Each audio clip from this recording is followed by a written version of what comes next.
All right, so it's been going around that there were threats made against FEMA in disaster affected areas, and so those FEMA people were evacuated.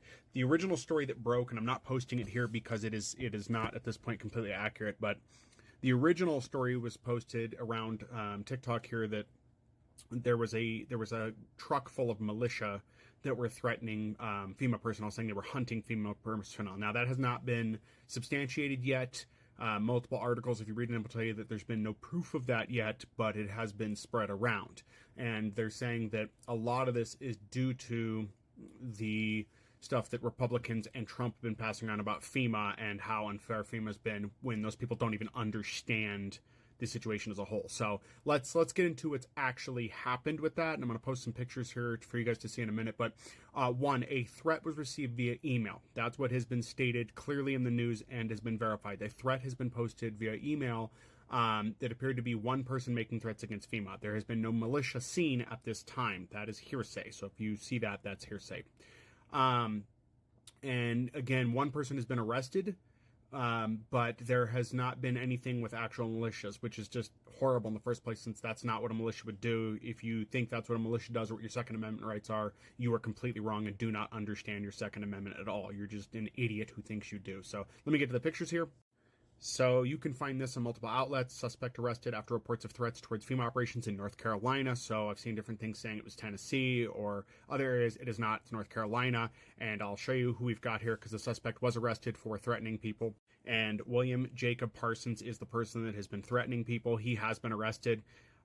This guy looks just like what I would expect to come from the Trump group threatening people, from the Republican group is this, a homegrown, threat to the country is what it is. People like this need to be monitored, arrested, and taken care of. This is a growing problem, continues to be a growing problem. This is why I have concerns about the election, because people like this think they're doing the country's work and God's work, and they're not. They're just threatening the average United States citizen. And this has got to stop. People that are doing these kind of things need to be handled as though they're a domestic threat, as they're a domestic terrorist, is what needs to happen. They need to be handled accordingly. We need to stop letting this happen. We are far too lenient on letting our own people do horrible things and get away with it, such as with January 6th. Too many people did not get what they should have got for that. And I don't mean anything violent. I mean law enforcement wise. They should have been arrested and given prison sentences, something more than just the nothing that happened to far too many. Yes, I know a lot of people got caught. Yes, I know a lot of people got sentences, but those that did, a lot of those sentences were too light. I mean, there are people who do far less that get heavier sentences. Really does show you the divide in this country between those who are allowed to do things and not. When you have people of color who are getting prison sentences for years upon years for light possession crimes, or in the case of recently, someone who almost got put in prison for jaywalking.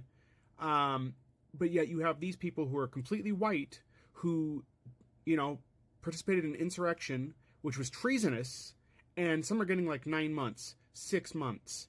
They didn't learn their lesson.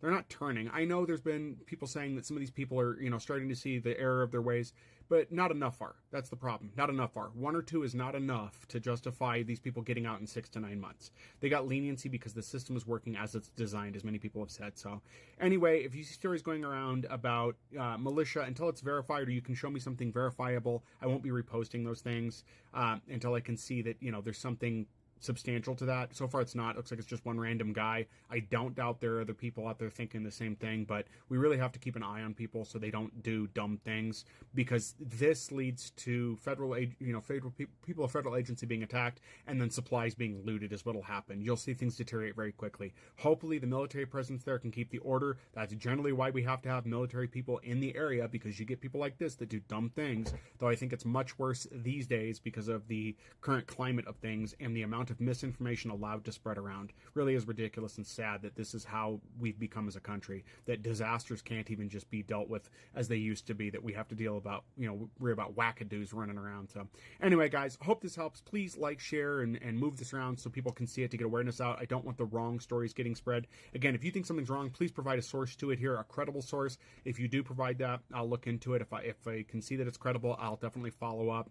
If it's not, it's going to get ignored, and I'll let you know in a comment that, hey, that doesn't actually track to anything. So again, having the right information is very important, guys.